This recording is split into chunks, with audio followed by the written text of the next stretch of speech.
Okay, now we're good. We're good. So we have enhanced risk relief. We have an MCS ongoing right now over portions of Nebraska.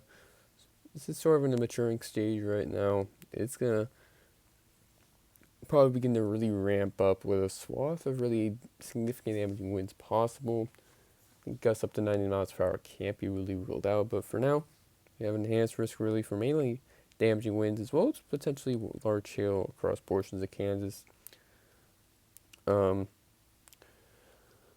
Taking a look at water vapor imagery right now, we do have pretty decent upper level troughing right now over the high plains. It's sort of ejecting into the northern plains. And pretty robust updrafts getting going right now. You can probably see on infrared right now. We'll pull it up. But those we're seeing some really robust updrafts begin to take shape. This is going to pretty much ride southeast right along the, and this is going to be pretty much capable of pretty significant damaging winds. We have a pretty strong wave associated really with this, and this is just going to sort of just going to be favorable really. Downstream environment really favorable. This is sort of something what the air mass downstream is really looking like right now. Over central Kansas, we're seeing mixed layer Cape values well over 3,000 joules per kilogram. But we're seeing dew points well in the 70s. Long lithographs, pretty much favorable really for upscale growth, which is occurring as we speak. Topeka, it was a little bit further to the north. Dew points have increased by a ton though. It's 87 over 72 now. So that's going to make a substantially difference. Probably seeing a lot more of a moist PBL really. And take a look at right now. Dew points well in the 70s over central Kansas. That's probably going to spread a little bit to the north and east. A little bit. We see those 70s dew points right now. You see those mixed layer K values, well over 3,000 joules per kilogram. Pretty potent.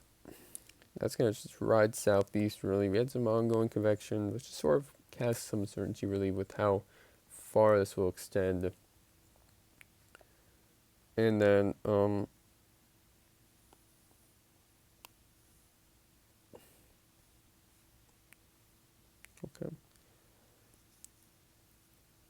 But I don't think shear is gonna be that much of an issue. We have around 50 knots of shear. Really, we have a 500 millibar flow. Really, the jet beacon, a little bit of a jet streak associated really with some speed max. And take a look at this. This is pretty good, really, at predicting really cold pool potential. And we see sort of measuring in the lowest DE difference in a 0 to 3 kilometers. And it doesn't really mean we'll see where we have that 30 Kelvin really contour. It doesn't really mean we'll see a 30 Fahrenheit. It's just something, but pretty good cold pool potential to really downstream. You can see that how I'm having a pretty robust hail core, and once that hail core collapses, that's gonna really set the stage really for some good potential really for some potentially some significant damaging wind gusts in a pretty localized swath really, sort of just painted a little bit of a more broader area where we can see gusts up to 90 miles per hour maybe. This is sort of associated with that. But when you see something like this, that is going to be that's going to be quite potent really. And we'll see this damaging wind threat really begin to evolve. Over Illinois, we'll mention this all quickly.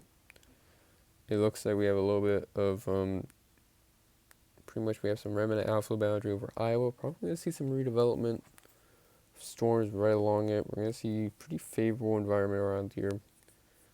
Mixler Cape values over 2,000, around 2,000 joules per kilogram. But I think really, we had a main wave coming in.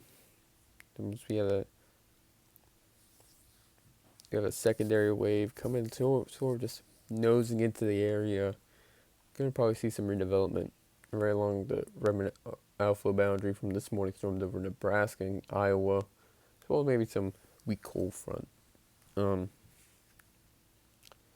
And this is gonna be mainly a winter. As well as some damage at some large hail can't be really ruled out, but it's not too lame. Honestly, I'm pretty limited on time right now. This afternoon or this evening, I'm hoping I'm going to get a little bit more of a longer video of this, but this is sort of just a brief overview. But pretty much that swath of damaging winds is probably going to evolve pretty soon. You can sort of see that really show up really.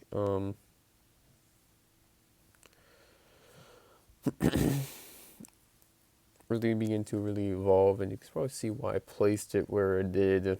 I might really extend it a little bit further south. I don't know. I don't really know just yet. I think it might, but we'll see. But apart from that, we'll be back. We'll be back soon.